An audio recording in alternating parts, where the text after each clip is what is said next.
നമസ്കാരം, PSC today YouTube ചാനലിലേക്ക് ഏവർക്കും സ്വാഗതം. ഇന്ന് നമ്മൾ നോക്കാൻ പോകുന്നത് LGS മാരത്തോൺ ഡേ 27 ആണ്. എന്താണ് LGS മാരത്തോൺ എന്നറിയാൻ സുഹൃത്തുക്ക് വേണ്ടി ജസ്റ്റ് ഒന്ന് പറഞ്ഞു തരാം. കേരള PSC LDC LGS പരീക്ഷകൾക്ക് 25 തവണയിൽ കൂടുതൽ ആവർത്തിച്ച ചോദ്യങ്ങളും അവ പഠിക്കേണ്ട കുറുക്ക് വഴികളുമാണ് നമ്മൾ പഠിക്കാൻ പോകുന്നത്. നമ്മുടെ ചാനലിൽ LDC 2024 ഒരു ഫ്രീ കോഴ്സ് സ്റ്റാർട്ട് ചെയ്തിട്ടുണ്ട്.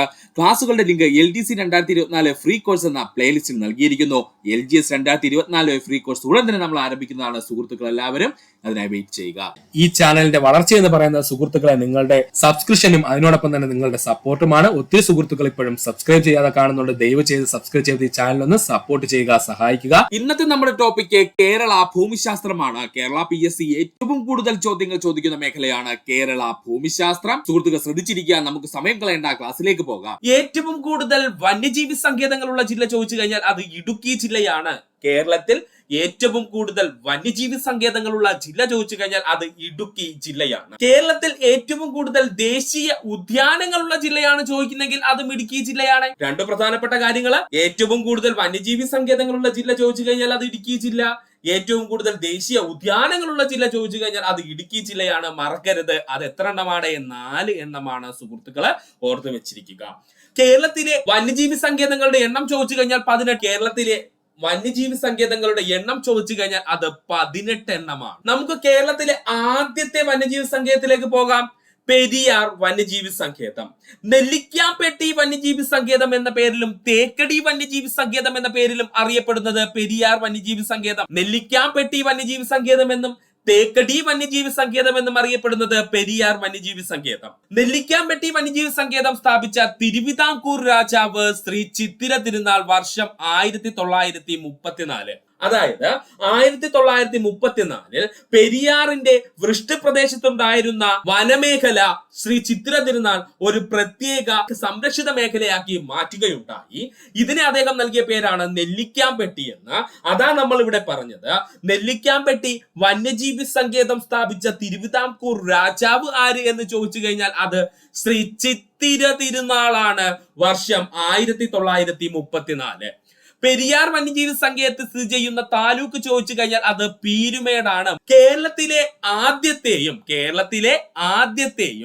ഇന്ത്യയിലെ 10ാമത്തെയുമായിട്ടുള്ള കടുവാ സംരക്ഷണ കേന്ദ്രം എന്ന് ചോദിച്ചാൽ അത് പെരിയാറാണ്. കേരളത്തിലെ ആദ്യത്തെയും ഇന്ത്യയിലെ 10ാമത്തെയും കടുവാ സംരക്ഷണ കേന്ദ്രം എന്ന് ചോദിച്ചു കഴിഞ്ഞാൽ അത് പെരിയാറാണ്. പെരിയാർ വന്യജീവി സങ്കേതത്തിൽ സ്ഥിതി ചെയ്യുന്ന ആരാധനാലയങ്ങൾ ശബരിമലയും മംഗളാദേവി ക്ഷേത്രവും. പെരിയാർ വന്യജീവി സങ്കേതത്തിൽ സ്ഥിതി ചെയ്യുന്ന പ്രധാനപ്പെട്ട ആരാധനാലയങ്ങൾ ഏതൊക്കെയെന്ന് ചോദിച്ചു കഴിഞ്ഞാൽ ശബരിമലയും മംഗളാദേവി ക്ഷേത്രവും. പെരിയാർ വന്യജീവി സങ്കേതമായി പ്രഖ്യാപിച്ച വർഷം 1950. പെരിയാറിനെ വന്യജീവി സങ്കേതമായി പ്രഖ്യാപിച്ചത് ചോദിച്ചാൽ 1950. പെരിയാർ ടൈഗർ റിസർവായി പ്രഖ്യാപിച്ചത് 1978. പെരിയാർ ടൈഗർ റിസർവായി പ്രഖ്യാപിച്ച വർഷം ചോദിച്ചാൽ 1978. പെരിയാർ ദേശീയ ഉദ്യാനമായി പ്രഖ്യാപിച്ചത് 1982. പെരിയാർ ദേശീയ ഉദ്യാനമായി പ്രഖ്യാപിച്ചത് ചോദിച്ചാൽ 1982. ചില സുഹൃത്തുക്കൾക്ക് ഈ പറഞ്ഞ പോയിന്റ് ഒരു കൺഫ്യൂഷൻ ഉണ്ടാകും. അതിനുള്ള എക്സ്പ്ലനേഷൻ നമുക്ക് പിന്നെ നോക്കാം. അപ്പൊ ഒന്നുകൂടി പറയുവാണേ, പെരിയാറിനെ വന്യജീവി സങ്കേതമായി പ്രഖ്യാപിച്ച വർഷം ചോദിച്ചു കഴിഞ്ഞാൽ 1950. പെരിയാറിനെ ടൈഗർ റിസർവായി പ്രഖ്യാപിച്ച വർഷം 1978. പെരിയാർ ദേശീയ ഉദ്യാനമായി പ്രഖ്യാപിച്ചത് 1982. അതുപോലെ തന്നെ 1934 ശ്രീ ചിത്തിര തിരുനാൾ നെല്ലിക്കാംപെട്ടി വന്യജീവി സങ്കേതം എന്ന പേരിൽ എന്ത് ചെയ്തു? പെരിയാറിന്റെ ഒരു വനമേഖലയെ സംരക്ഷിതമാക്കി എന്ത് ചെയ്തു? മാറ്റി. അതുകൂടി ഒന്ന് എന്ത് ചെയ്യുക സുഹൃത്തുക്കളെ, പഠിക്കുക. അടുത്തതായി നമുക്ക് പഠിക്കുവാനുള്ള വന്യജീവി സങ്കേതമാണ് വയനാട് വന്യജീവി സങ്കേതം. നീലഗിരി ബയോസ്ഫിയർ റിസർവിന്റെ ഭാഗമായി വരുന്ന കേരളത്തിലെ വന്യജീവി സങ്കേതം എന്ന് ചോദിച്ചു കഴിഞ്ഞാൽ അത് വയനാട് വന്യജീവി സങ്കേതം. നീലഗിരി ബയോസ്ഫിയർ റിസർവിന്റെ ഭാഗമായി വരുന്ന കേരളത്തിലെ വന്യജീവി സങ്കേതം എന്ന് ചോദിച്ചു കഴിഞ്ഞാൽ അത് വയനാട് വന്യജീവി സങ്കേതം. കേരളത്തിലെ 2ാമത്തെ ഏറ്റവും വലിയ വന്യജീവി സങ്കേതം ചോദിച്ചു കഴിഞ്ഞാൽ അവൻ ആരാണ്? വയനാട് വന്യജീവി സങ്കേതമാണ്. കേരളത്തിലെ 2ാമത്തെ വലിയ വന്യജീവി സങ്കേതം എന്ന് ചോദിച്ചാൽ അത് വയനാട് വന്യജീവി സങ്കേതം. കേരളത്തിലെ ഏറ്റവും വലിയ വന്യജീവി സങ്കേതം ഏതാണ്? നമ്മൾ ഓൾറെഡി പറഞ്ഞു കഴിഞ്ഞു, പെരിയാർ വന്യജീവി സങ്കേതം. കേരളത്തിലെ ഏറ്റവും വലിയ വന്യജീവി സങ്കേതം എന്ന് ചോദിച്ചാൽ അത് പെരിയാറാണ്. ഇവിടെ നമ്മൾ പറഞ്ഞു കേരളത്തിലെ 2ാമത്തെ ഏറ്റവും വലിയ വന്യജീവി സങ്കേതം ചോദിച്ചു കഴിഞ്ഞാൽ അത് വയനാട് വന്യജീവി സങ്കേതം. മുത്തങ്ങ വന്യജീവി സങ്കേതം എന്നും തോൽപ്പെട്ടി വന്യജീവി സങ്കേതം എന്നും അറിയപ്പെടുന്നത് വയനാട് വന്യജീവി സങ്കേതമാണ്. മുത്തങ്ങ വന്യജീവി സങ്കേതം എന്നറിയപ്പെടുന്നതും തോൽപ്പെട്ടി വന്യജീവി സങ്കേതം എന്നറിയപ്പെടുന്നതും വയനാട് വന്യജീവി സങ്കേതമാണ്. മുത്തങ്ങ വന്യജീവി സങ്കേതത്തിൽ സംരക്ഷിക്കപ്പെടുന്ന ജീവി ആനയാണ്, മറക്കരുത്. മുത്തങ്ങ വന്യജീവി സങ്കേതത്തിൽ സംരക്ഷിക്കപ്പെടുന്ന മൃഗം ഏതാണ്? ആനയാണ്. വയനാട് വന്യജീവി സങ്കേതം നിലവിൽ വന്നത് 1973. വയനാട് വന്യജീവി സങ്കേതം നിലവിൽ വന്ന വർഷം ചോദിച്ചാൽ 1973 വർഷം കണ്ട് സുഹൃത്തുക്കൾ ഭയക്കേണ്ട കാര്യമില്ല. നമ്മുടെ കയ്യിൽ കോഡുണ്ട്, നമ്മൾ നന്നായിട്ട് പഠിക്കും, നമ്മൾ PSC എക്സാം ക്രാക്ക് ചെയ്യുകയും ചെയ്യും. അതുകൊണ്ട് സുഹൃത്തുക്കള് യാതൊരു വിധത്തിലും ടെൻഷൻ അടിക്കേണ്ട, അതിനുള്ള എല്ലാ സ്മാർട്ട് വേയും നമ്മുടെ കയ്യിലുണ്ട്. നമുക്ക് അടുത്ത പോയിന്റിലേക്ക് പോകാം. കർണാടക, തമിഴ്നാട് എന്നീ സംസ്ഥാനങ്ങളുമായി അതിർത്തി പങ്കിടുന്ന ഏക വന്യജീവി സങ്കേതം വയനാട് വന്യജീവി സങ്കേതം. കർണാടക, തമിഴ്നാട് എന്നീ സംസ്ഥാനങ്ങളുമായിട്ട് അതിർത്തി പങ്കിടുന്ന ഏക വന്യജീവി സങ്കേതം എന്ന് ചോദിച്ചു കഴിഞ്ഞാൽ അതാരാടെ? വയനാട് വന്യജീവി സങ്കേതമാണ്. ഒന്നുകൂടി സിമ്പിൾ ആയിട്ട് പറയുവാണ്, നീലഗിരി ബയോസ്ഫിയർ റിസർവിന്റെ ഭാഗമായിട്ടുള്ള വന്യജീവി സങ്കേതം ചോദിച്ചാൽ വയനാട് വന്യജീവി സങ്കേതം. കേരളത്തിലെ ഏറ്റവും വലിയ രണ്ടാമത്തെ വന്യജീവി സങ്കേതം ചോദിച്ചു കഴിഞ്ഞാൽ വയനാട് വന്യജീവി സങ്കേതം. മുത്തങ്ങ വന്യജീവി സങ്കേതം എന്നും തോൽപ്പെട്ടി വന്യജീവി സങ്കേതം എന്നും അറിയപ്പെടുന്നത് വയനാട് വന്യജീവി സങ്കേതം. അതുപോലെ മുത്തങ്ങ വന്യജീവി സങ്കേതം അല്ലെങ്കിൽ വയനാട് വന്യജീവി സങ്കേതത്തിൽ സംരക്ഷിക്കപ്പെടുന്ന മൃഗം എന്ന് ചോദിച്ചു കഴിഞ്ഞാൽ അത് ആനയാണ്. വയനാട് വന്യജീവി സങ്കേതം നിലവിൽ വന്ന വർഷം ചോദിച്ചു കഴിഞ്ഞാൽ അത് 1973. അതുപോലെ തന്നെ കർണാടക, തമിഴ്നാട് എന്നീ സംസ്ഥാനങ്ങളുമായി അതിർത്തി പങ്കിടുന്ന ഏക വന്യജീവി സങ്കേതം എന്ന് ചോദിച്ചു കഴിഞ്ഞാൽ അത് വയനാട് വന്യജീവി സങ്കേതമാണ്. അടുത്തതായി നമ്മൾ പഠിക്കാൻ പോകുന്നതാണ് പറമ്പിക്കുളം വന്യജീവി സങ്കേതം. പാലക്കാട് ജില്ലയിൽ സ്ഥിതി ചെയ്യുന്ന വന്യജീവി സങ്കേതമാണ് പറമ്പിക്കുളം വന്യജീവി സങ്കേതം. ഇതാണ് ഏറ്റവും ഇമ്പോർട്ടന്റ്. പാലക്കാട് ജില്ലയിൽ സ്ഥിതി ചെയ്യുന്ന വന്യജീവി സങ്കേതമാണ് പറമ്പിക്കുളം വന്യജീവി സങ്കേതം. പറമ്പിക്കുളം വന്യജീവി സങ്കേതം നിലവിൽ വന്ന വർഷം 1973 തന്നെയാണ്. പറമ്പിക്കുളം വന്യജീവി സങ്കേതം നിലവിൽ വന്ന വർഷം ചോദിച്ചു കഴിഞ്ഞാൽ എത്രയാ സുഹൃത്തുക്കളെ? 1973 ആണ്. കേരളത്തിലെ രണ്ടാമത്തെ കടുവാ സങ്കേതം എന്നും ഇന്ത്യയിലെ 38ാമത്തെ കടുവാ സങ്കേതം എന്നും അറിയപ്പെടുന്നത് പറമ്പിക്കുളം വന്യജീവി സങ്കേതം. കൺഫ്യൂഷൻ ആവല്ലേ, ഒന്നുകൂടി പറയുവാണ്.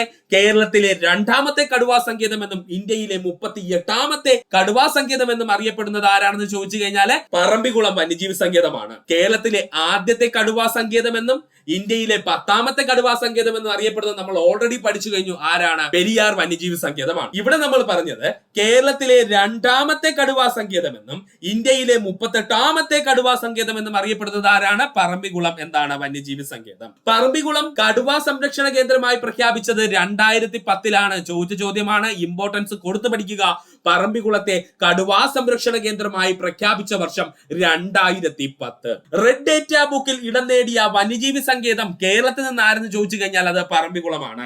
റെഡ് ഡേറ്റ ബുക്കില് ഇടം നേടിയ വന്യജീവി സങ്കേതം, കേരളത്തിലെ വന്യജീവി സങ്കേതം എന്ന് ചോദിച്ചു കഴിഞ്ഞാൽ മറക്കല്ലേ, അതാരാണ്?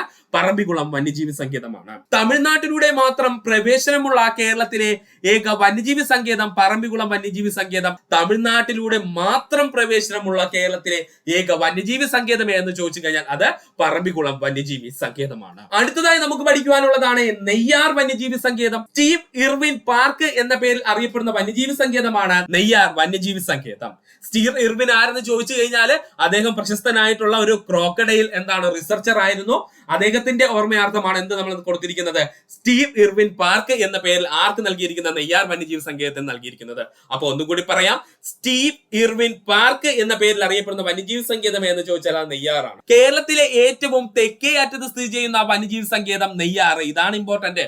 കേരളത്തിന്റെ ഏറ്റവും തെക്കേ അറ്റത്ത് സ്ഥിതി ചെയ്യുന്ന വന്യജീവി സങ്കേതം എന്ന് ചോദിച്ചു കഴിഞ്ഞാൽ അത് നെയ്യാർ വന്യജീവി സങ്കേതമാണ്.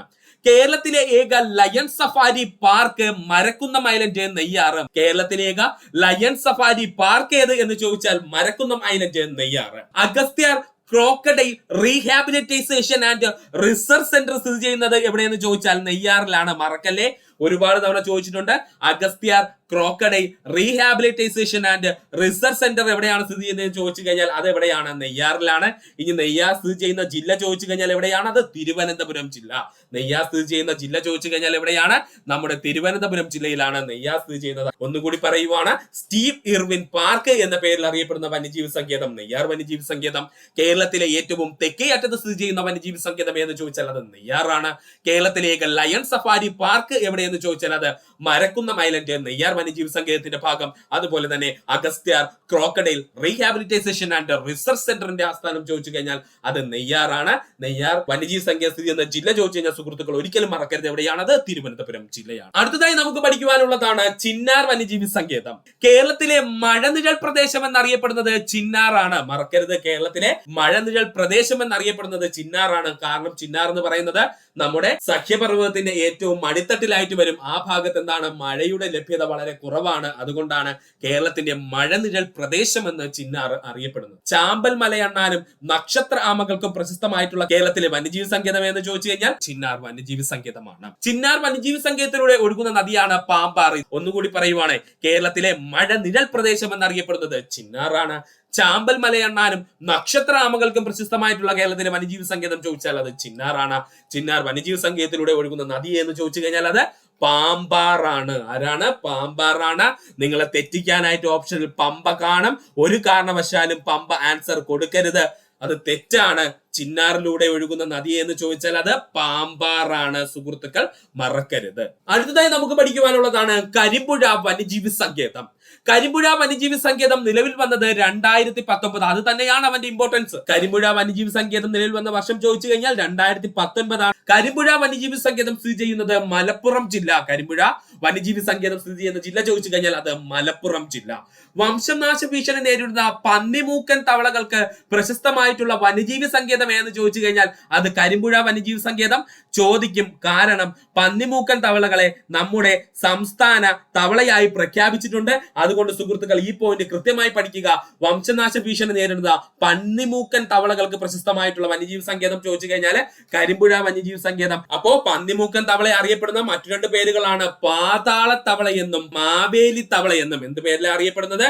പാതാള തവള എന്നും മാവേലി തവള എന്നും. വേറെ ഒന്നുമില്ല സുഹൃത്തുക്കളെ, ഈ പന്നിമൂക്കൻ തവളകൾ എന്ന് പറയുന്നത് വളരെ ആഴത്തിൽ കുഴി കുഴിച്ച് അതിനുള്ളിലാണ് ഇവർ ഇരിക്കുന്നത്. ഇവർ വർഷത്തിൽ ഒരിക്കൽ മാത്രമേ ഇവന്മാർ എന്ത് ചെയ്യുള്ളൂ, പുറത്തോട്ട് വരുള്ളൂ. അതുകൊണ്ടാണ് ഇവന്മാരെ പാതാള തവള എന്നും വർഷത്തിൽ ഒരിക്കൽ മാത്രം പുറത്തു വരുന്നത് കൊണ്ട് ഇവന്മാരെ മാവേലി തവള എന്നും എന്ത് ചെയ്യുന്നു, അറിയപ്പെടുന്നു.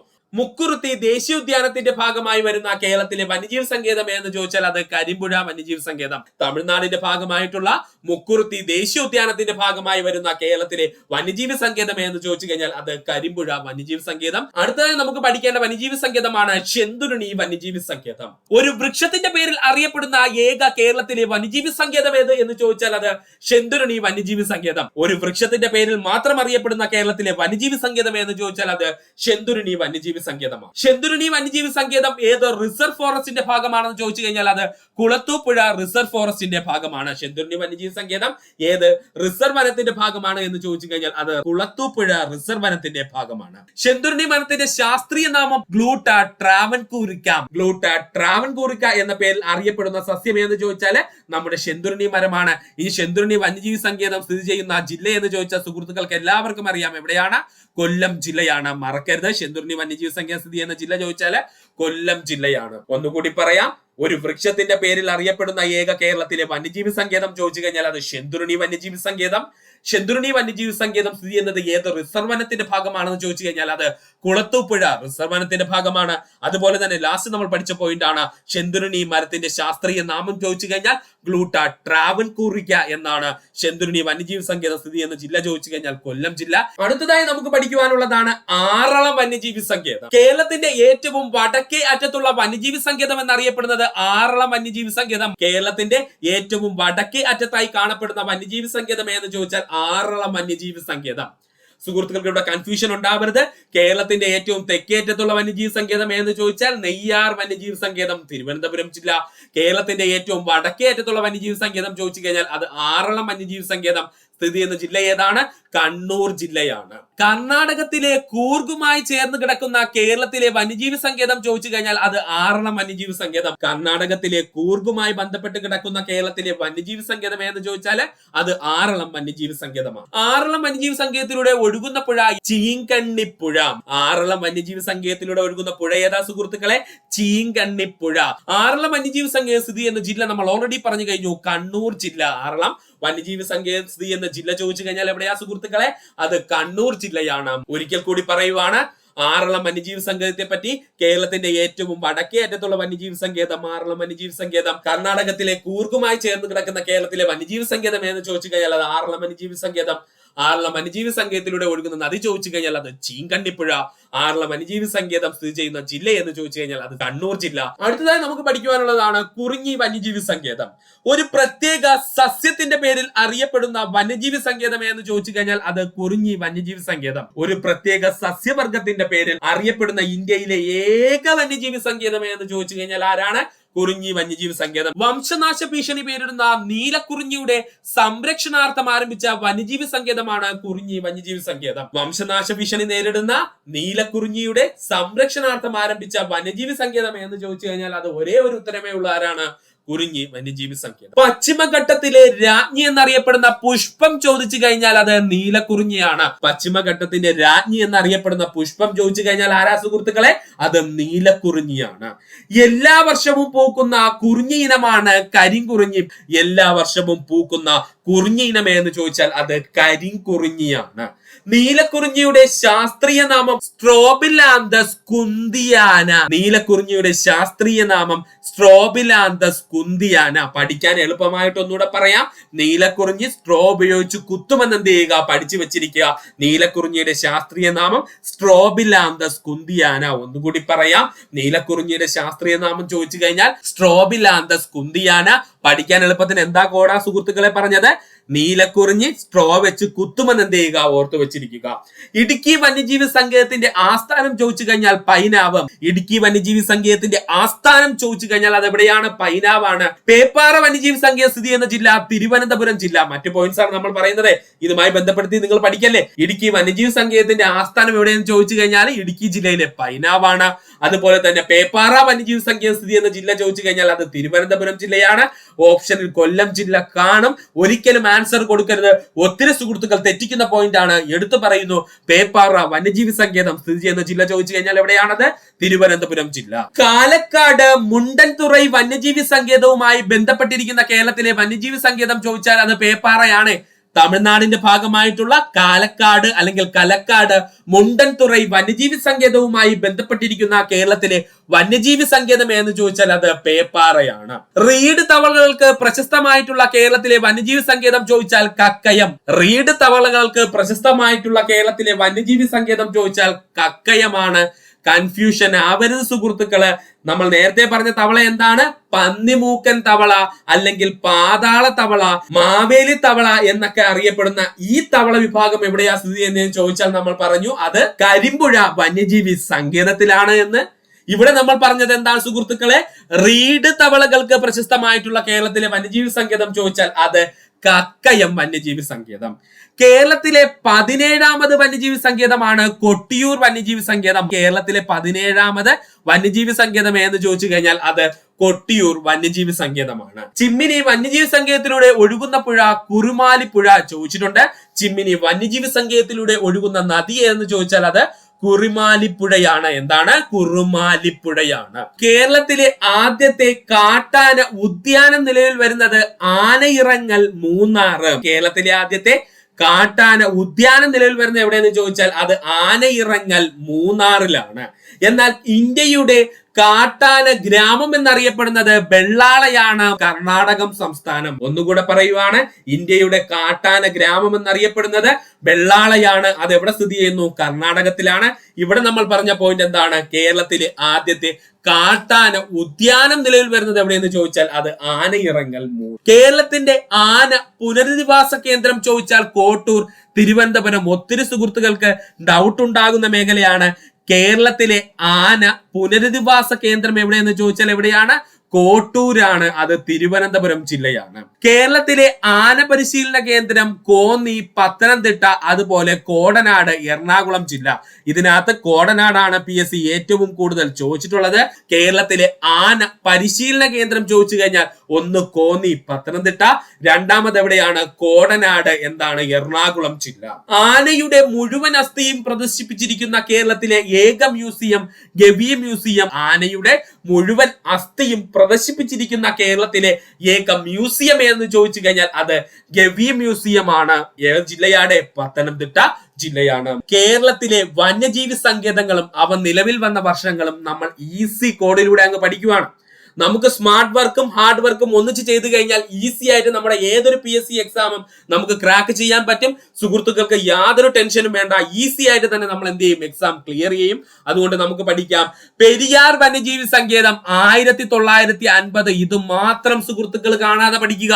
പെരിയാർ വന്യജീവി സങ്കേതം നിലവിൽ വന്ന വർഷം ചോദിച്ചാൽ 1950 ആണ്. ഇത് പഠിക്കാൻ ബുദ്ധിമുട്ടില്ലേ? ഇതങ്ങ് പഠിച്ചു വെക്കുക. ബാക്കി എല്ലാം നമുക്ക് കോഡിലൂടെ പറയാം.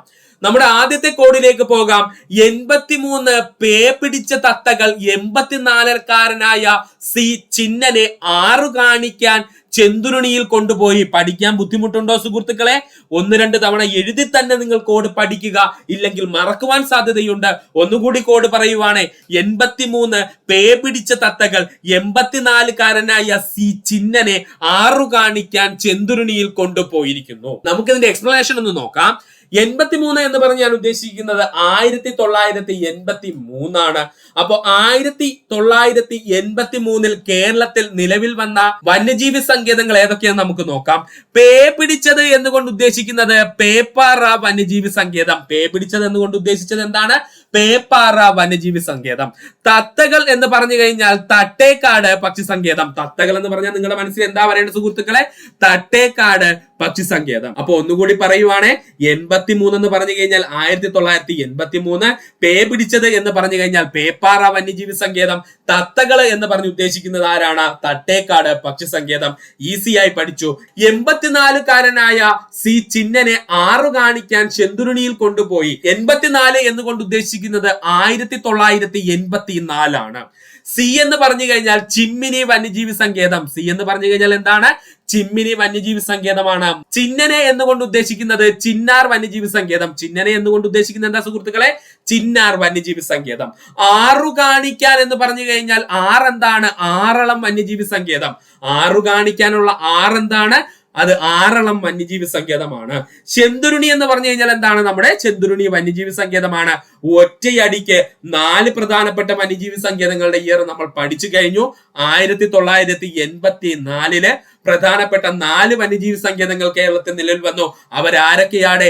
ചിമ്മിനി വന്യജീവി സങ്കേതം, ചിന്നാർ വന്യജീവി സങ്കേതം, ആറളം വന്യജീവി സങ്കേതം, ചെന്തുരുണി വന്യജീവി സങ്കേതം. ഒന്നുകൂടി പറയുവാണ്. 84-കാരനായ സി ചിന്നനെ 6 കാണിക്കാൻ ചെന്തുരുണിയിൽ എന്ത് ചെയ്തു? കൊണ്ടുപോയി. അപ്പോ 84 എന്ന് പറഞ്ഞു കഴിഞ്ഞാൽ 1984. സി എന്ന് പറഞ്ഞു കഴിഞ്ഞാൽ ചിമ്മിനി വന്യജീവി സങ്കേതം. ചിന്നൻ എന്ന് പറഞ്ഞു കഴിഞ്ഞാൽ ചിന്നാർ വന്യജീവി സങ്കേതം. 6 എന്ന് പറഞ്ഞാൽ ആറളം വന്യജീവി സങ്കേതം. ചെന്തുരുണി എന്ന് പറഞ്ഞാൽ ചെന്തുരുണി വന്യജീവി സങ്കേതം. ഇനി നമ്മുടെ രണ്ടാമത്തെ കോഡിലേക്കാണ് നമ്മൾ കടക്കാൻ പോകുന്നത്. ഈ 2-നൊരു പ്രത്യേകതയുണ്ട്. കാരണം 2 എന്ന് പറഞ്ഞ് ഞാൻ ഉദ്ദേശിച്ചിരിക്കുന്നത് എന്താ ചോദിച്ചാല് 2000-ന് ശേഷമുള്ള വന്യജീവി സങ്കേതങ്ങളാണ്. മറക്കരുത്. 2 എന്ന് പറഞ്ഞ് ഉദ്ദേശിച്ചിരിക്കുന്നത് എന്താണ്? 2000-ന് ശേഷമുള്ള വന്യജീവി സങ്കേതങ്ങൾ മാത്രമേ നമ്മളിവിടെ പറയുന്നുള്ളൂ.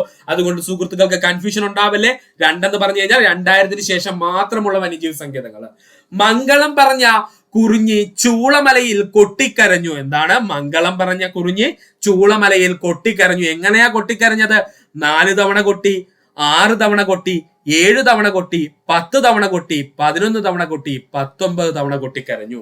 മറക്കരുത്. ഈസിയാണ് സുഹൃത്തുക്കൾക്ക്. ഒരു 4-5 തവണ അങ്ങ് എഴുതി പഠിക്കുക. ഈസിയായി നിങ്ങളുടെ മനസ്സിൽ നിൽക്കും. മംഗളം പറഞ്ഞ കുറിഞ്ഞി ചൂളമലയിൽ കൊട്ടിക്കരഞ്ഞു എന്നുള്ളതാണ് നമ്മുടെ കോഡ് എന്ന് പറയുന്നത്. എത്ര തവണയാണ് കൊട്ടിക്കരഞ്ഞത്? 4 തവണ കൊട്ടിക്കരഞ്ഞു, 6 തവണ കൊട്ടി, 7 തവണ കൊട്ടി, 10 തവണ കൊട്ടി, 11 തവണ കൊട്ടി, 19 തവണ കൊട്ടി. കോഡ് നമുക്കൊന്ന് എക്സ്പ്ലെയിൻ ചെയ്ത് നോക്കാം. മംഗളം എന്ന് പറഞ്ഞാൽ മംഗളത്തിന് നേരെ കിടക്കുന്ന കിടക്കുന്ന എന്താണ്? 4 അപ്പൊ മംഗളം 4 എന്ന് പറഞ്ഞു കഴിഞ്ഞാൽ മംഗളവനം പക്ഷി സങ്കേതം നിലവിൽ വന്ന വർഷം 2004. മറക്കല്ലേ, മംഗളവനം പക്ഷി സങ്കേതം നിലവിൽ വന്ന വർഷം 2004. കുറിഞ്ഞിയുടെ നേരെ താഴെ എന്താ കിടക്കുന്നത്? 6 കിടക്കുന്നത്. അപ്പോ കുറിഞ്ഞി വന്യജീവി സങ്കേതം നിലവിൽ വന്ന വർഷം 2006. ചൂളയുടെ നേരെ കിടക്കുന്നത് ആരാടെ? താഴെ കിടക്കുന്നത് 7. അപ്പോ ചൂള എന്ന് പറഞ്ഞു കഴിഞ്ഞാൽ ചൂലന്നൂർ പക്ഷി സങ്കേതം നിലവിൽ വന്ന വർഷം 2007. മലയിൽ എന്ന് പറഞ്ഞു കഴിഞ്ഞാൽ അതിന്റെ നേരെ താഴെ എന്താ കിടക്കുന്നത്? 10. അപ്പോൾ മലബാർ വന്യജീവി സങ്കേതം വർഷം 2010. മലയിൽ എന്ന് പറഞ്ഞാൽ ഉദ്ദേശിക്കുന്നത് മലബാർ വന്യജീവി സങ്കേതം വർഷം 2010. കൊട്ടി എന്നതിന് നേരെ കിടക്കുന്നത് 11. അതുകൊണ്ട് കൊട്ടിയൂർ വന്യജീവി സങ്കേതം വർഷം 2011. കരഞ്ഞു എന്നതിന്റെ പേര് നേരെ താഴെ കിടക്കുന്നത് 19. അപ്പോ കരഞ്ഞു എന്ന് പറഞ്ഞു കഴിഞ്ഞാൽ കരിമ്പുഴ വന്യജീവി സങ്കേതം വർഷം 2019. സുഹൃത്തുക്കൾക്ക് ഈസി ആയിട്ട് മനസ്സിലായി എന്ന് കരുതുന്നു. 2 എന്ന് പറഞ്ഞ് ഇവിടെ ഉദ്ദേശിക്കുന്നത് എന്താണ്? 2000 ശേഷമുള്ള വന്യജീവി സങ്കേതങ്ങളാണ്. ഇനി നമുക്ക് കോഡിലേക്ക് കടക്കാം. ഒന്നുകൂടി, മംഗളം പറഞ്ഞ കുറിഞ്ഞി ചൂളമലയിൽ കൊട്ടിക്കരഞ്ഞു. എങ്ങനെയാ കരഞ്ഞത്? 4 തവണ കരഞ്ഞു, 6 തവണ കരഞ്ഞു, അതുപോലെ 7 തവണ കരഞ്ഞു, 10 തവണ കരഞ്ഞു, 11 തവണ കൊട്ടിക്കരഞ്ഞു, 19 തവണ എന്ത് ചെയ്തു? കൊട്ടിക്കരഞ്ഞു. ഇനി നമുക്ക് ഒന്നുകൂടി കോഡിന്റെ എക്സ്പ്ലനേഷൻ നോക്കാം. മംഗളത്തിന്റെ നേരെ കിടക്കുന്നത് 4. അതുകൊണ്ട് മംഗളം 4 എന്ന് പറഞ്ഞു കഴിഞ്ഞാൽ മംഗളവനം പക്ഷി സങ്കേതം വർഷം 2004. കുറിഞ്ഞിയുടെ നേരെ താഴെ കിടക്കുന്നത് 6. അപ്പോ കുറിഞ്ഞി 6 എന്ന് പറഞ്ഞു കഴിഞ്ഞാൽ കുറിഞ്ഞി വന്യജീവി സങ്കേതം നിലവിൽ വന്ന വർഷം 2006. ചൂളയുടെ നേരെ താഴെ കിടക്കുന്നത് 7. അപ്പോ ചൂള 7 എന്ന് പറഞ്ഞു കഴിഞ്ഞാൽ അത് ചൂലന്നൂർ പക്ഷി സങ്കേതം 2007. മലയുടെ നേരെ താഴെ കിടക്കുന്നത് 10. അപ്പോ മലയിൽ 10 എന്ന് പറഞ്ഞു കഴിഞ്ഞാൽ മലബാർ വന്യജീവി സങ്കേതം 2010. ഇനി കൊട്ടി എന്ന് പറഞ്ഞതിന്റെ നേരെ താഴെ കിടക്കുന്നത് 11. അപ്പോ കൊട്ടി എന്ന് പറഞ്ഞു കഴിഞ്ഞാൽ കൊട്ടി 11 എന്ന് പറഞ്ഞു കഴിഞ്ഞാൽ കൊട്ടിയൂർ വന്യജീവി സങ്കേതം 2011. അതുപോലെ തന്നെ കരഞ്ഞു എന്ന് പറഞ്ഞതിന്റെ നേരെ താഴെ കിടക്കുന്നത് 19. അപ്പോ കരഞ്ഞു 19 എന്ന് പറഞ്ഞു കഴിഞ്ഞാൽ കരിമ്പുഴ വന്യജീവി സങ്കേതം വർഷം 2019. നമുക്ക് മൂന്നാമത്തെ കോഡിലേക്ക് പോവാം. മൂന്നാമത്തെ കോഡ് ഇതാണ് സുഹൃത്തുക്കളെ, ശ്രദ്ധിച്ചിരിക്കുക. 58 പിച്ചി നെയ്യിൽ മുക്കി 73 പേർ പറമ്പിൽ വാഴ നട്ടു. Easy അല്ലേടെ code? 58 പേർ പിച്ചി നെയ്യിൽ മുക്കി എന്ത് ചെയ്തു? 73 പേർ എന്ത് ചെയ്തു? പറമ്പിൽ എന്ത് ചെയ്തു? വാഴ നട്ടു. മറക്കരുത്. ഒന്നുകൂടി കോഡ് പറയുവാണേ. 58 പിച്ചി നെയ്യിൽ മുക്കി 73 പേർ പറമ്പിൽ എന്ത് ചെയ്തു? വാഴ നട്ടു. 58 എന്ന് പറഞ്ഞു കഴിഞ്ഞാൽ അത് 1958 സൂചിപ്പിക്കുന്നു. പിച്ചി എന്ന് പറഞ്ഞു കഴിഞ്ഞാൽ അത് പീച്ചി വാഴാനിയാണ്. അങ്ങനെ തന്നെ പഠിക്കുക. പിച്ചി എന്ന് പറഞ്ഞു കഴിഞ്ഞാൽ അവിടെ 2 പ്രധാനപ്പെട്ടതാണ്. ആരൊക്കെയാണ്? പീച്ചിയും വാഴാനിയും. വർഷം 1958. നെയ്യിൽ എന്ന് പറഞ്ഞു കഴിഞ്ഞാൽ നെയ്യാർ വന്യജീവി സങ്കേതം. നെയ്യിൽ എന്ന് പറഞ്ഞു കഴിഞ്ഞാല് നെയ്യാർ വന്യജീവി സങ്കേതം. അപ്പോ 58 പിച്ചി നെയ്യിൽ മുക്കി എന്നതുകൊണ്ട് നമ്മൾ ഉദ്ദേശിക്കുന്നത് എന്താണ്? 1958 നിലവിൽ വന്ന 2 പ്രധാനപ്പെട്ട വന്യജീവി സങ്കേതങ്ങളാണ് പീച്ചി വാഴാനിയും അതുപോലെ നെയ്യാർ വന്യജീവി സങ്കേതവും. 73 പേർ പറമ്പിൽ വാഴ നട്ടു എന്നതുകൊണ്ട് ഉദ്ദേശിക്കുന്നത് 73 1973 സൂചിപ്പിക്കുന്നു. 73 1973 സൂചിപ്പിക്കുന്നു. പറമ്പിൽ എന്ന് പറഞ്ഞു കഴിഞ്ഞാൽ പറമ്പിക്കുളം വന്യജീവി സങ്കേതം. പറമ്പിൽ എന്ന് പറഞ്ഞു കഴിഞ്ഞാല് പറമ്പിക്കുളം വന്യജീവി സങ്കേതം. വാഴ നട്ടു എന്ന് പറഞ്ഞത് ഉദ്ദേശിക്കുന്നത് വാഴ എന്ന് പറഞ്ഞു കഴിഞ്ഞാൽ വയനാട് വന്യജീവി സങ്കേതം. വാഴ എന്ന് പറഞ്ഞാൽ എന്താ സുഹൃത്തുക്കളെ? വയനാട് വന്യജീവി സങ്കേതം. അപ്പോ പറമ്പിക്കുളം വന്യജീവി സങ്കേതവും വയനാട് വന്യജീവി സങ്കേതവും നിലവിൽ വന്നത് 1973. ഒന്നുകൂടി കോഡ് പറയാം സുഹൃത്തുക്കളെ, ശ്രദ്ധിച്ചിരിക്കുക. 58 പിച്ച് നെയ്യിൽ മുക്കി 73 പേർ പറമ്പിൽ വാഴ നട്ടു. ഈസി കോഡാണ്. ഇനി നമുക്ക് നോക്കാനുള്ളത് കേരളത്തിലെ പ്രധാനപ്പെട്ട പക്ഷി സങ്കേതങ്ങളെ പറ്റിയാണ്. ആദ്യമായി നമുക്ക് നോക്കാനുള്ളതാണ് തട്ടേക്കാട് പക്ഷി സങ്കേതം. തട്ടേക്കാട് പക്ഷി സങ്കേതം പക്ഷി നിരീക്ഷകരുടെ പറുദീസ എന്നറിയപ്പെടുന്ന പക്ഷി സങ്കേതം തട്ടേക്കാട്. മറക്കരുത്, പക്ഷി നിരീക്ഷകരുടെ പറുദീസ എന്ന പേരിൽ അറിയപ്പെടുന്ന പക്ഷി സങ്കേതം എന്ന് ചോദിച്ചു കഴിഞ്ഞാൽ അത് തട്ടേക്കാട് പക്ഷി സങ്കേതം. സലീം അലി പക്ഷി സങ്കേതം എന്നറിയപ്പെടുന്നത് തട്ടേക്കാട്. ഏറ്റവും കൂടുതൽ സുഹൃത്തുക്കൾക്ക് കൺഫ്യൂഷൻ ഉണ്ടാകുന്ന മേഖലയാണ്. സലീം അലി പക്ഷി സങ്കേതം എന്നറിയപ്പെടുന്നത് തട്ടേക്കാട് പക്ഷി സങ്കേതം. മറക്കരുത്. സലീം അലിനെ എന്ത് ചെയ്തു? തട്ടിക്കൊണ്ടുപോയി എന്നങ്ങ് പഠിച്ചു വെച്ചേക്കുക. സലീം അലി എന്ത് ചെയ്തു? തട്ടിക്കൊണ്ടുപോയി. അപ്പൊ സലീം അലി പക്ഷി സങ്കേതം എന്നറിയപ്പെടുന്നത് തട്ടേക്കാട് പക്ഷി സങ്കേതം. കേരളത്തിലെ ആദ്യത്തെ പക്ഷി സങ്കേതം എന്നറിയപ്പെടുന്നത് തട്ടേക്കാടാണ്. മറക്കരുത്, കേരളത്തിലെ ആദ്യത്തെ പക്ഷി സങ്കേതം എന്നറിയപ്പെടുന്നത് തട്ടേക്കാടാണ്.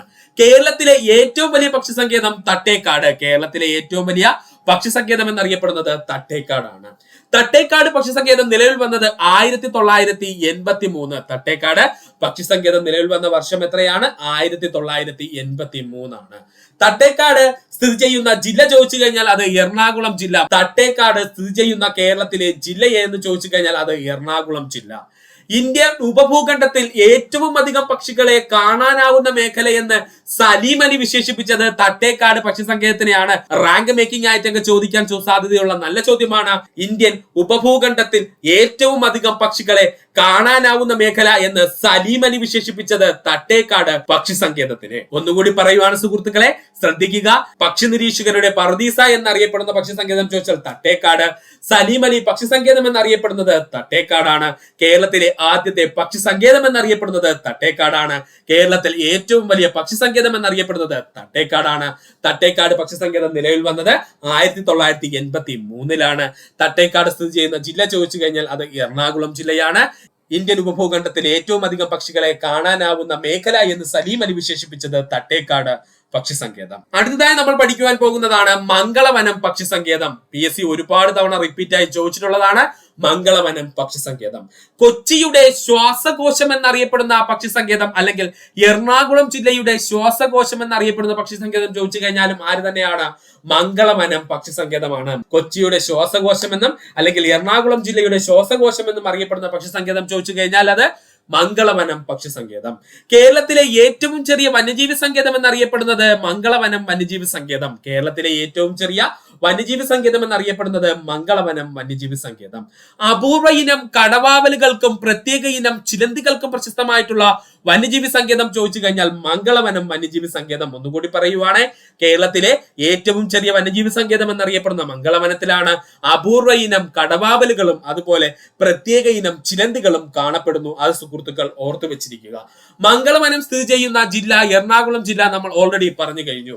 ഒന്നുകൂടി പറയുവാണ്, കൊച്ചിയുടെ ശ്വാസകോശം എന്നറിയപ്പെടുന്ന വന്യജീവി സങ്കേതം ചോദിച്ചു കഴിഞ്ഞാൽ അല്ലെങ്കിൽ പക്ഷി സങ്കേതം ചോദിച്ചു കഴിഞ്ഞാൽ അത് മംഗളവനം പക്ഷി സങ്കേതമാണ്.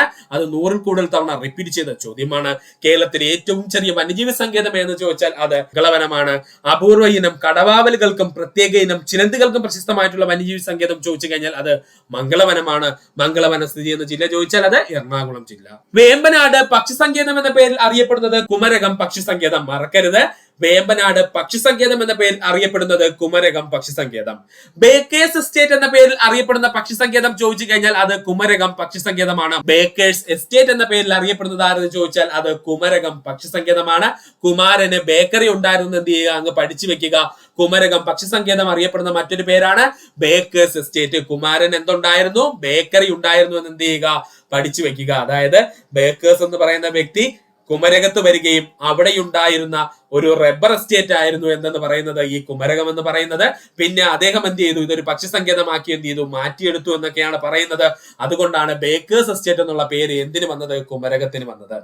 കുമരകം പക്ഷി സങ്കേതം സ്ഥിതി ചെയ്യുന്ന ജില്ല കോട്ടയം ജില്ല. മോസ്റ്റ് ഇമ്പോർട്ടന്റ് പോയിന്റ് ആയി പഠിക്കേണ്ടത് കുമരകം പക്ഷി സങ്കേതം സ്ഥിതി ചെയ്യുന്ന ജില്ല ചോദിച്ചു കഴിഞ്ഞാൽ കോട്ടയം ജില്ല. വേമ്പനാട് കായലിന്റെ തീരത്ത് സ്ഥിതി ചെയ്യുന്ന പക്ഷി സങ്കേതം ചോദിച്ചു കഴിഞ്ഞാൽ അത് കുമരകം പക്ഷി സങ്കേതം. മറക്കരുത്, വേമ്പനാട് തീരത്ത് സ്ഥിതി ചെയ്യുന്ന പക്ഷി സങ്കേതം എന്ന് ചോദിച്ചു കഴിഞ്ഞാൽ അത് കുമരകം പക്ഷി സങ്കേതം. കവനാറിന്റെ തീരത്തുള്ള പക്ഷി സങ്കേതം ചോദിച്ചാൽ അത് കുമരകം പക്ഷി സങ്കേതം. രണ്ട് രീതിക്ക് PSC ചോദിച്ചിട്ടുണ്ട്. വേമ്പനാട് കായലിന്റെ തീരത്ത് സ്ഥിതി ചെയ്യുന്ന പക്ഷി സങ്കേതം എന്ന് ചോദിച്ചാൽ കുമരകം. അതുപോലെ തന്നെ കവനാറിന്റെ തീരത്ത് സ്ഥിതി ചെയ്യുന്ന പക്ഷി സങ്കേതം എന്ന് ചോദിച്ചാൽ അതും ആര് തന്നെയാണ്, കുമരകം തന്നെയാണ്. ഒന്നുകൂടി പറയുവാണ്, കുമരകം പക്ഷി സങ്കേതം. വേമ്പനാട് പക്ഷി സങ്കേതം എന്നറിയപ്പെടുന്നത് കുമരകം. ബേക്കേഴ്സ് എസ്റ്റേറ്റ് എന്നറിയപ്പെടുന്നത് കുമരകം പക്ഷി സങ്കേതം. അത് സ്ഥിതി ചെയ്യുന്ന ജില്ല ചോദിച്ചു കഴിഞ്ഞാൽ കോട്ടയം ജില്ലയാണ്. വേമ്പനാട് കായലിന്റെ തീരത്ത് സ്ഥിതി ചെയ്യുന്ന പക്ഷി സങ്കേതം എന്ന് പറയുന്നത് കുമരകം പക്ഷി സങ്കേതം. കവനാറിന്റെ തീരത്തുള്ള പക്ഷി സങ്കേതം എന്നറിയപ്പെടുന്നത് ആരാണ്, കുമരകം പക്ഷി സങ്കേതം. അടുത്തതായി നമുക്ക് പഠിക്കുവാനുള്ളതാണ് ചൂലന്നൂർ മയിൽ സങ്കേതം. കേരളത്തിലെ മയിൽ സംരക്ഷണ കേന്ദ്രം എന്നറിയപ്പെടുന്നത് ചൂലന്നൂർ. കേരളത്തിലെ മയിൽ സംരക്ഷണ കേന്ദ്രം എന്നറിയപ്പെടുന്നത് ചൂലന്നൂരാണ്. KK നീലകണ്ഠന്റെ പേരിൽ അറിയപ്പെടുന്ന പക്ഷി സങ്കേതം ചൂലന്നൂർ പക്ഷി സങ്കേതം. ഏറ്റവും കൂടുതൽ ഉദ്യോഗാർത്ഥികൾ തെറ്റിക്കുന്ന ചോദ്യമാണ്. സലീം അലി പക്ഷി സങ്കേതം എന്ന് അറിയപ്പെടുന്നത് ഏതെന്ന് ചോദിച്ചാൽ അത് തട്ടേക്കാടാണ്. അതുപോലെ തന്നെ ഇവിടെ പഠിക്കേണ്ടതാണ് KK നീലകണ്ഠന്റെ പേരിൽ അറിയപ്പെടുന്ന പക്ഷി സങ്കേതം ചോദിച്ചാൽ ചൂലന്നൂരാണ്. നീലന് ചൂലുണ്ട് എന്ന് ആലോചിച്ചാൽ മതി. നീലൻ എന്തുണ്ടേ, ചൂലുണ്ട് എന്നങ്ങ് കാണാതെ പഠിച്ചു വെച്ചിരിക്കുക. ചൂലന്നൂർ പക്ഷിസങ്കേതം സ്ഥിതി ചെയ്യുന്ന ജില്ല പാലക്കാട് ജില്ല. ഒത്തിരി ചോദിച്ച ചോദ്യമാണ്, 100-ൽ കൂടുതൽ തവണ റിപ്പീറ്റ് ചെയ്ത ചോദ്യമാണ്. അത്രയും ഇമ്പോർട്ടൻസ് കൊടുത്ത് പഠിക്കണേ. ചൂലന്നൂർ പക്ഷിസങ്കേതം സ്ഥിതി ചെയ്യുന്ന ജില്ല ചോദിച്ചു കഴിഞ്ഞാൽ അത് പാലക്കാട് ജില്ല. ദേശാടന പക്ഷികളുടെ പറുദീസ എന്നറിയപ്പെടുന്ന പക്ഷിസങ്കേതം കടലുണ്ടി പക്ഷിസങ്കേതം. ദേശാടന പക്ഷികളുടെ പറുദീസ എന്നറിയപ്പെടുന്ന പക്ഷിസങ്കേതം ചോദിച്ചു കഴിഞ്ഞാൽ അത് കടലുണ്ടി പക്ഷിസങ്കേതം. പക്ഷിപാതാളം സ്ഥിതി ചെയ്യുന്നത് വയനാട് ജില്ല. ഒത്തിരി തവണ LGS ലെവൽ ചോദിച്ച ചോദ്യം. പക്ഷിപാതാളം സ്ഥിതി ചെയ്യുന്ന ജില്ല എവിടെയെന്ന് ചോദിച്ചാൽ അത് വയനാട് ജില്ല.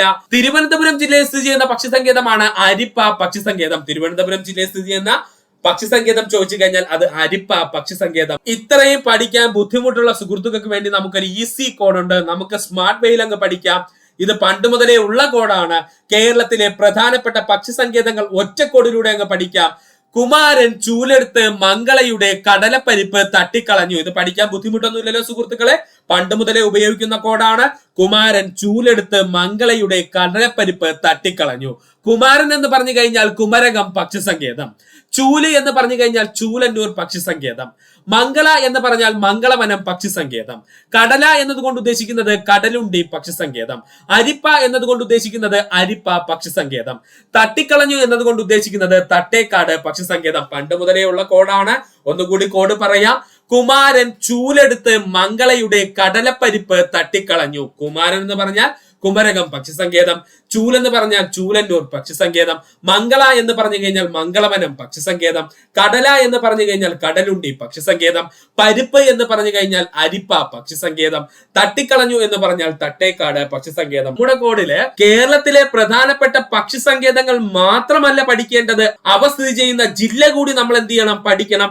അതുകൂടി ചേർത്താണ് നമ്മുടെ പുതിയ കോഡ് വന്നിരിക്കുന്നത്. കുമാരന്റെ കോട്ടയിൽ പാല കൊണ്ട് ചൂലുണ്ടാക്കിയ മംഗള, തട്ടിലെ കുളത്തിൽ മല പോലെ കടല കണ്ട് അരിപ്പ പോലുള്ള തിരുവാ തുറന്നു. അല്പം ബുദ്ധിമുട്ട് കാണും ആദ്യം പഠിക്കാൻ. സുഹൃത്തുക്കൾ 2-3 തവണ ആവർത്തിച്ചു പഠിക്കാൻ. കുമാരന്റെ കോട്ടയിൽ പാല കൊണ്ട് ചൂലുണ്ടാക്കിയ മംഗള, തട്ടിലെ കുളത്തിൽ മല പോലെ കടല കണ്ട് അരിപ്പ പോലുള്ള തന്റെ തിരുവ എന്ത് ചെയ്തു? തുറന്നു. നമുക്കൊന്ന് നോക്കാം എല്ലാ പക്ഷിസങ്കേതങ്ങളും അവ സ്ഥിതി ചെയ്യുന്ന ജില്ലകളും കിട്ടുന്നുണ്ടോ എന്ന്. ഒന്നാമത്തത് കുമാരന്റെ കോട്ടയിൽ എന്ന് പറഞ്ഞാൽ കുമരകം പക്ഷിസങ്കേതം സ്ഥിതി ചെയ്യുന്നത് എവിടെയാണ്? കോട്ടയം ജില്ലയിൽ. നമുക്ക് അവിടെ കിട്ടിയേ. കുമാരന്റെ കോട്ടയിൽ എന്ന് പറഞ്ഞ് നമ്മൾ ഉദ്ദേശിക്കുന്നത് കുമരകം പക്ഷിസങ്കേതം, കോട്ടയം ജില്ല. പാല കൊണ്ട് ചൂലുണ്ടാക്കി എന്നതുകൊണ്ട് ഉദ്ദേശിക്കുന്നത് ചൂലന്നൂർ പക്ഷിസങ്കേതം, പാലക്കാട്. പാല കൊണ്ട് ചൂലുണ്ടാക്കി എന്നതുകൊണ്ട് ഉദ്ദേശിക്കുന്നത് ചൂലന്നൂർ പക്ഷിസങ്കേതം, പാലക്കാട്. മംഗള തട്ടിലെ കുളത്തിൽ എന്നതുകൊണ്ട് ഉദ്ദേശിക്കുന്നത് മംഗളവനം, തട്ടേക്കാടും, എറണാകുളം ജില്ല. മറക്കല്ലേ, മംഗള തട്ടിലെ കുളത്തിൽ എന്നതുകൊണ്ട് ഉദ്ദേശിക്കുന്നത് മംഗളവനം, തട്ടേക്കാട്, എറണാകുളം ജില്ല. മല പോലെ കടല കണ്ടു എന്നതുകൊണ്ട് ഉദ്ദേശിക്കുന്നത് കടലുണ്ടി പക്ഷിസങ്കേതം, മലപ്പുറം ജില്ല. മല പോലെ കടല് കണ്ടു എന്നുകൊണ്ട് ഉദ്ദേശിക്കുന്നത് കടലുണ്ടി പക്ഷിസങ്കേതം, മലപ്പുറം ജില്ല. അരിപ്പ പോലുള്ള തിരുവാ തുറന്നു എന്നതുകൊണ്ട് ഉദ്ദേശിക്കുന്നത് അരിപ്പ, തിരുവനന്തപുരം ജില്ല. അരിപ്പ പോലുള്ള തിരുവാ തുറന്നു എന്നതുകൊണ്ട് ഉദ്ദേശിക്കുന്നത് അരിപ്പ പക്ഷിസങ്കേതം, തിരുവനന്തപുരം ജില്ല. ഒന്നുകൂടി കോഡ് പറയുവാണ്. കുമാരന്റെ കോട്ടയിൽ പാല കൊണ്ട് ചൂലുണ്ടാക്കിയ മംഗള, തട്ടിലെ കുളത്തിൽ മല പോലെ കടല കണ്ട് അരിപ്പ പോലുള്ള തിരുവാ തുറന്നു. കുമാരന്റെ കോട്ടയിൽ എന്ന് പറഞ്ഞു കഴിഞ്ഞാല് കുമരകം സ്ഥിതി ചെയ്യുന്നത് കോട്ടയം ജില്ല. പാല കൊണ്ട് ചൂലുണ്ടാക്കി എന്നതുകൊണ്ട് ഉദ്ദേശിക്കുന്നത് ചൂലന്നൂർ സ്ഥിതി ചെയ്യുന്ന ജില്ല, പാലക്കാട്. മംഗള തട്ടിലെ കുളത്തിൽ എന്നുകൊണ്ട് ഉദ്ദേശിക്കുന്നത് മംഗളവനവും തട്ടേക്കാടും, എറണാകുളം ജില്ല. മല പോലെ കടല കണ്ടു എന്ന് പറഞ്ഞു കഴിഞ്ഞാൽ കടലുണ്ടി പക്ഷിസങ്കേതം സ്ഥിതി ചെയ്യുന്നത് മലപ്പുറം. അരിപ്പ പോലുള്ള തിരുവാ തുറന്നു എന്നതുകൊണ്ട് ഉദ്ദേശിക്കുന്നത് അരിപ്പ പക്ഷിസങ്കേതം, തിരുവനന്തപുരം ജില്ല. ഇനി നമുക്ക് പഠിക്കാനുള്ളത് കേരളത്തിലെ പ്രധാനപ്പെട്ട ദേശീയ ഉദ്യാനങ്ങളെ പറ്റിയാണ്. കേരളത്തിലെ ദേശീയ ഉദ്യാനങ്ങളുടെ എണ്ണം ചോദിച്ചാൽ 5 ആണ്. ചില ടെക്സ്റ്റ് ബുക്കിൽ 6 കാണും. അതിനുള്ള കാരണം പറയാം. കേരളത്തിലെ ദേശീയ ഉദ്യാനങ്ങളുടെ എണ്ണം PSCയുടെ ഉത്തര സൂചിക 5 ആണ്. നമുക്ക് പഠിക്കേണ്ടത് അതാണ്. ഏറ്റവും കൂടുതൽ ദേശീയ ഉദ്യാനങ്ങളുള്ള ജില്ല ചോദിച്ചു കഴിഞ്ഞാൽ അത് ഇടുക്കി ജില്ല. എത്ര എണ്ണമാണ്? 4 എണ്ണം. കേരളത്തിൽ ഏറ്റവും കൂടുതൽ ദേശീയ ഉദ്യാനങ്ങളുള്ള ജില്ല ചോദിച്ചു കഴിഞ്ഞാൽ ഇടുക്കി ജില്ല. എത്ര ദേശീയ ഉദ്യാനങ്ങളുണ്ട് സുഹൃത്തുക്കളെ? 4 ദേശീയ ഉദ്യാനങ്ങൾ. കേരളത്തിലെ ആദ്യത്തെ ദേശീയ ഉദ്യാനം ചോദിച്ചാൽ ഇരവികുളം. വർഷം 1978. PSCയുടെ ഉത്തര സൂചിക പ്രകാരം അങ്ങനെ തന്നെ പഠിക്കുക. കേരളത്തിലെ ആദ്യത്തെ ദേശീയ ഉദ്യാനം ചോദിച്ചു കഴിഞ്ഞാൽ ഇരവികുളം ദേശീയ ഉദ്യാനം, വർഷം 1978. ഇനി എന്തുകൊണ്ടാണ് നമ്മൾ കേരളത്തിലെ ദേശീയ ഉദ്യാനങ്ങളുടെ എണ്ണം 5 എന്ന് പറഞ്ഞതിന് കാരണം എന്തെന്ന് ചോദിച്ചാല്, സെൻട്രൽ ഗവൺമെന്റിന്റെ കണക്ക് പ്രകാരം നമ്മുടെ പെരിയാർ വന്യജീവി സങ്കേതത്തെ കൂടി അവർ ദേശീയ ഉദ്യാനമായി പ്രഖ്യാപിച്ചിട്ടുണ്ട്.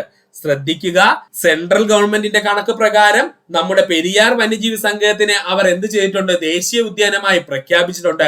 പക്ഷെ കേരള സർക്കാർ ഇതുവരെയും അത് അംഗീകരിച്ചിട്ടില്ല. അത് അംഗീകരിക്കാത്തതിന്റെ കാരണം എന്തെന്ന് ചോദിച്ചാല്, അങ്ങനെ ദേശീയ ഉദ്യാനമായി പ്രഖ്യാപിച്ചു കഴിഞ്ഞാൽ പിന്നെ അവിടെ മനുഷ്യർക്ക് പ്രവേശിക്കാൻ കഴിയില്ല. അതുകൊണ്ട് തന്നെ അതിനുള്ളിൽ സ്ഥിതി ചെയ്യുന്ന നമ്മുടെ ശബരിമലയായാലും മംഗളാദേവി ക്ഷേത്രമായാലും അവിടെ ഭക്തർക്ക് ദർശനം നടത്തുവാൻ കഴിയുകയില്ല. ഈ ഒരു ഒറ്റ കാരണം കൊണ്ടാണ് കേരള ഗവൺമെന്റ് പെരിയാർ വന്യജീവി സങ്കേതത്തെ നാഷണൽ പാർക്കായിട്ട് അംഗീകരിക്കാത്തത്. അത് സുഹൃത്തുക്കൾ ഒന്ന് ആലോചിക്കുക. അപ്പൊ നമുക്ക് പഠിക്കേണ്ടത് കേരള PSCയുമായി ബന്ധപ്പെട്ടതായതുകൊണ്ട് കേരളത്തിലെ ദേശീയോദ്യാനങ്ങളുടെ എണ്ണം ചോദിച്ചാൽ 5 ആണ്. ചില ടെക്സ്റ്റ് ബുക്കുകളിൽ 6 എന്ന് കാണുന്നതിന് കാരണം അതാണ്, പഠിക്കേണ്ടത് 5 ആണ്. ആദ്യമായി നമ്മൾ പഠിക്കാൻ പോകുന്നത് സൈലന്റ് വാലി ദേശീയ ഉദ്യാനത്തെ പറ്റിയാണ്. കേരളത്തിലെ നിത്യഹരിത വനം എന്നറിയപ്പെടുന്നത് സൈലന്റ് വാലിയാണ്. നിത്യഹരിത വനം എന്ന് പറഞ്ഞു കഴിഞ്ഞാൽ വേറൊന്നും ഇല്ലടെ, അവിടെ ഇല പൊഴിയുന്ന സസ്യങ്ങൾ കുറവായിരിക്കും, എപ്പോഴും പച്ചപ്പായിരിക്കും. അതുകൊണ്ടാണ് കേരളത്തിലെ നിത്യഹരിത വനം എന്നറിയപ്പെടുന്നത് ആരാണ്? സൈലന്റ് വാലിയാണ്. പണ്ട് കാലത്ത് സൈരന്ത്രി വനം എന്നറിയപ്പെട്ടിരുന്നു. എവിടെയാണെന്ന് ചോദിച്ചു കഴിഞ്ഞാൽ നമ്മുടെ മഹാഭാരതത്തിലാണ് എഴുതി വെച്ചിരുന്നത് കേട്ടോ. പണ്ട് കാലത്ത് സൈരന്ത്രി വനം എന്നറിയപ്പെട്ടിരുന്നത് സൈലന്റ് വാലിയാണ്. കേരളത്തിലെ ഏറ്റവും വലിയ മഴക്കാട് സൈലന്റ് വാലി. കേരളത്തിലെ ഏറ്റവും വലിയ മഴക്കാട് എന്നറിയപ്പെടുന്നത് സൈലന്റ് വാലിയാണ്. സൈലന്റ് വാലി ദേശീയോദ്യാനമായി പ്രഖ്യാപിച്ചത് 1984ലാണ്. സൈലന്റ് വാലി ദേശീയോദ്യാനമായി പ്രഖ്യാപിച്ചത് 1984ലാണ്. സൈലന്റ് വാലി ദേശീയ പാർക്കായി പ്രഖ്യാപിച്ച പ്രധാനമന്ത്രി ആരെന്ന് ചോദിച്ചു കഴിഞ്ഞാൽ അത് ഇന്ദിരാഗാന്ധിയാണ്. അല്ലെങ്കിൽ സൈലന്റ് വാലിയെ ദേശീയ ഉദ്യാനമായി പ്രഖ്യാപിച്ച പ്രധാനമന്ത്രി ആരെന്ന് ചോദിച്ചു കഴിഞ്ഞാൽ അത് ഇന്ദിരാഗാന്ധിയാണ്. ഏറ്റവും കൂടുതൽ ഉദ്യോഗാർത്ഥികൾ തെറ്റിക്കുന്ന പോയിന്റ് ആണ് ഇത് രണ്ടും. സൈലന്റ് വാലിയെ ദേശീയ ഉദ്യാനമായി പ്രഖ്യാപിച്ചു, പറഞ്ഞു സൈലന്റ് വാലി ദേശീയ ഉദ്യാനമാണ് എന്ന് പറഞ്ഞത് 1984. ആരാ അങ്ങനെ പറഞ്ഞത്? ഇന്ദിരാഗാന്ധിയാണ്. 1985ലാണ് സൈലന്റ് വാലി ദേശീയ ഉദ്യാനം ഉദ്ഘാടനം ചെയ്തത്. ഉദ്ഘാടനം ചെയ്ത വ്യക്തി ആരെന്ന് ചോദിച്ചാൽ രാജീവ് ഗാന്ധി. ഇവിടെ പഠിക്കേണ്ടത് 1984 അസാസിനേഷനില് ഇന്ദിരാഗാന്ധി മരണപ്പെടുകയും മകനായിട്ടുള്ള രാജീവ് ഗാന്ധി ഭരണം ഏറ്റെടുക്കുകയും ചെയ്തിരുന്നു. അങ്ങനെ 1985 സൈലന്റ് വാലി ദേശീയ ഉദ്യാനമായിട്ട് ഉദ്ഘാടനം ചെയ്യുന്ന സമയത്ത് രാജീവ് ഗാന്ധി ആയിരുന്നു നമ്മുടെ ഇന്ത്യയുടെ പ്രധാനമന്ത്രി എന്ന് പറയുന്നത്. സൈലന്റ് വാലി സ്ഥിതി ചെയ്യുന്ന താലൂക്ക് ചോദിച്ചാൽ മണ്ണാർക്കാട് താലൂക്ക്. സൈലന്റ് വാലി സ്ഥിതി ചെയ്യുന്ന താലൂക്ക് ചോദിച്ചു കഴിഞ്ഞാൽ ഏതാണ്? അത് മണ്ണാർക്കാട് താലൂക്കാണ്. സൈലന്റ് വാലിയെ ബഫർ സോണായി പ്രഖ്യാപിച്ചത് 2007. ചോദിച്ചിട്ടുണ്ട്, ഇമ്പോർട്ടന്റ് ആണ്. സൈലന്റ് വാലിയെ ബഫർ സോണായി പ്രഖ്യാപിച്ചത് 2007ലാണ്. സൈലന്റ് വാലിയെ ബഫർ സോണായി പ്രഖ്യാപിച്ച വർഷം ചോദിച്ചാൽ 2007 അതുപോലെ സൈലന്റ് വാലി സ്ഥിതി ചെയ്യുന്ന താലൂക്ക് ചോദിച്ചാൽ അത് മണ്ണാർക്കാട് താലൂക്കാണ്. വംശനാശം സംഭവിക്കുന്ന സിംഹവാലൻ കുരങ്ങുകൾക്ക് പ്രശസ്തമായിട്ടുള്ള ദേശീയ ഉദ്യാനം സൈലന്റ് വാലിയും. വംശനാശം സംഭവിക്കുന്ന സിംഹവാലൻ കുരങ്ങുകൾക്ക് പ്രശസ്തമായിട്ടുള്ള ദേശീയ ഉദ്യാനം ചോദിച്ചു കഴിഞ്ഞാൽ അത് സൈലന്റ് വാലിയാണ്. സിംഹവാലൻ കുരങ്ങുകളുടെ ശാസ്ത്രീയ നാമം മക്കാക്ക സിലിക്കസ്. ഒരു സിംഹവാലൻ കുരങ്ങുകളുടെ ശാസ്ത്രീയ നാമം അറിയപ്പെടുന്ന പേരാണ് മക്കാക്ക സിലിക്കസ്. എന്താണ്? മക്കാക്ക സിലിക്കസ്. സിംഹവാലൻ കുരങ്ങുകളുടെ സാന്നിധ്യം സൈലന്റ് വാലിയിൽ കൂടുതലായി കാണപ്പെടുന്നതിന് കാരണം വെടിപ്ലാവിന്റെ സാന്നിധ്യം. സിംഹവാലൻ കുരങ്ങുകൾ സൈലന്റ് വാലിയിൽ കൂടുതലായി കാണപ്പെടുന്നതിന് കാരണം ചോദിച്ചു കഴിഞ്ഞാൽ എന്താ സുഹൃത്തുക്കളെ? അത് വെടിപ്ലാവിന്റെ സാന്നിധ്യമാണ്. സൈലന്റ് വാലിയിൽ കാണപ്പെടുന്ന ഗോത്രവർഗം PSC പ്രീവിയസ് ചോദ്യമാണ്. ഇരുളർ, മുകുടർ, അതുപോലെ കുറുമ്പർ. സൈലന്റ് വാലിയിൽ കാണപ്പെടുന്ന ഗോത്ര വിഭാഗങ്ങൾ ചോദിച്ചു കഴിഞ്ഞാൽ ഇരുളർ, മുകുടർ, കുറുമ്പർ. അടുത്തതായി നമുക്ക് പഠിക്കേണ്ട ദേശീയ ഉദ്യാനമാണ് ഇരവികുളം ദേശീയ ഉദ്യാനം. 1975 വന്യജീവി സങ്കേതമായി പ്രഖ്യാപിച്ചു. 1975 എന്ത് ചെയ്തു? വന്യജീവി സങ്കേതമായി പ്രഖ്യാപിച്ചതാണ് ഇരവികുളം ദേശീയ ഉദ്യാനം. ഇരവികുളം വന്യജീവി സങ്കേതത്തിനെ ദേശീയ ഉദ്യാനമായി പ്രഖ്യാപിച്ച വർഷം 1978. അപ്പോൾ 1975 വന്യജീവി സങ്കേതമായി പ്രഖ്യാപിക്കപ്പെടുന്നു ഇരവികുളത്തിനെ. 1978 നാഷണൽ പാർക്ക് അല്ലെങ്കിൽ ദേശീയ ഉദ്യാനമായി പ്രഖ്യാപിക്കപ്പെടുന്നു. ആരെയാണ്? ഇരവികുളം ദേശീയ ഉദ്യാനത്തെ. വരയാടുകളുടെ സംരക്ഷണാർത്ഥം ആരംഭിച്ച ദേശീയ ഉദ്യാനം ഏതെന്ന് ചോദിച്ചു കഴിഞ്ഞാൽ അത് ഇരവികുളം ദേശീയ ഉദ്യാനമാണ്. വരയാടിന്റെ ശാസ്ത്രീയ നാമം ട്രാഗസ് ഹൈലോക്രിയസ് എന്നാണ് അവൻ അറിയപ്പെടുന്നത്. എന്താണ്? ട്രാഗസ് ഹൈലോക്രിയസ് എന്നാണ് അറിയപ്പെടുന്നത്. തമിഴ്നാടിന്റെ സംസ്ഥാന മൃഗം ഏതെന്ന് ചോദിച്ചാൽ വരയാടാണ്. ചോദിച്ചിട്ടുണ്ട്, തമിഴ്നാടിന്റെ സംസ്ഥാന മൃഗം ഏതെന്ന് ചോദിച്ചു കഴിഞ്ഞാൽ അത് വരയാടാണ്. ഇരവികുളം ദേശീയോദ്യാനം സ്ഥിതി ചെയ്യുന്ന താലൂക്ക് ദേവികുളം താലൂക്ക്. ഇരവികുളം ദേശീയോദ്യാനം സ്ഥിതി ചെയ്യുന്ന താലൂക്ക് ഏത് എന്ന് ചോദിച്ചാൽ അത് ദേവികുളം താലൂക്കാണ്. കേരളത്തിലെ ഏറ്റവും ചെറിയ ദേശീയ ഉദ്യാനം പാമ്പാടും ചോല. കേരളത്തിലെ ഏറ്റവും ചെറിയ ദേശീയ ഉദ്യാനം ചോദിച്ചാൽ പാമ്പാടും ചോല. കേരളത്തിലെ ഒരേ ഒരു ബയോളജിക്കൽ പാർക്ക് ചോദിച്ചാൽ അത് അഗസ്ത്യവനം ബയോളജിക്കൽ പാർക്ക്. കേരളത്തിലെ 7ാമതായി പരിഗണിക്കുന്ന ദേശീയ ഉദ്യാനം കരിമ്പുഴ പാലക്കാട്. കേരളത്തിലെ 7ാമതായി പരിഗണിക്കുന്ന ദേശീയ ഉദ്യാനം ചോദിച്ചാൽ കരിമ്പുഴ പാലക്കാട്. ഇതുവരെയും അത് ദേശീയ ഉദ്യാനമായിട്ട് പ്രഖ്യാപിച്ചിട്ടില്ല, അത് പരിഗണിക്കുന്നു മാത്രമേ ഉള്ളൂ. എന്നാൽ നമ്മളത് പഠിച്ചിരിക്കണം. ഇനി കേരളത്തിലെ പ്രധാനപ്പെട്ട ദേശീയ ഉദ്യാനങ്ങളെല്ലാം ഒറ്റക്കോടിലൂടെ നമുക്കങ്ങ് പഠിച്ചു കളയാം. ദേശീയ പാമ്പായി മതിച്ചു നടന്ന പെരിയ ആന സൈലന്റ് ആയി ഇരപിടിച്ചു. ദേശീയ പാമ്പായി മതിച്ചു നടന്ന പെരിയ ആന സൈലന്റ് ആയി ഇരപിടിച്ചു. ദേശീയ എന്ന് പറഞ്ഞു കഴിഞ്ഞാൽ കേരളത്തിലെ ദേശീയ ഉദ്യാനങ്ങളെ ഉദ്ദേശിക്കുന്നു. പാമ്പായി എന്ന് പറഞ്ഞു കഴിഞ്ഞാൽ പാമ്പാടും ചോല. മതിച്ചു നടന്ന എന്ന് പറഞ്ഞു കഴിഞ്ഞാൽ മതികെട്ടാം ചോല. പെരിയ എന്ന് പറഞ്ഞു കഴിഞ്ഞാൽ പെരിയാർ. ആന എന്ന് പറഞ്ഞു കഴിഞ്ഞാൽ ആനമുടിച്ചോല. സൈലന്റ് ആയി എന്ന് പറഞ്ഞു കഴിഞ്ഞാൽ സൈലന്റ് വാലി. ഇരപിടിച്ചു എന്ന് പറഞ്ഞു കഴിഞ്ഞാൽ ഇരവികുളം. ഒന്നുകൂടി പറയുവാണ്, കേരളത്തിലെ പ്രധാനപ്പെട്ട ദേശീയ ഉദ്യാനങ്ങൾ പഠിക്കാനുള്ള സിമ്പിൾ കോഡാണ് ദേശീയ പാമ്പായി മതിച്ചു നടന്ന പെരിയ ആന സൈലന്റ് ആയി എന്ത് ചെയ്തു? ഇരപിടിച്ചു. ദേശീയ എന്ന് പറഞ്ഞു കഴിഞ്ഞാൽ കേരളത്തിലെ ദേശീയ ഉദ്യാനങ്ങൾ ഉദ്ദേശിക്കുന്നു. പാമ്പായി എന്ന് പറഞ്ഞു കഴിഞ്ഞാൽ പാമ്പാടും ചോല. മതിച്ചു എന്ന് പറഞ്ഞു കഴിഞ്ഞാൽ മതികെട്ടാം ചോല. പെരിയ എന്ന് പറഞ്ഞു കഴിഞ്ഞാൽ പെരിയാറ്.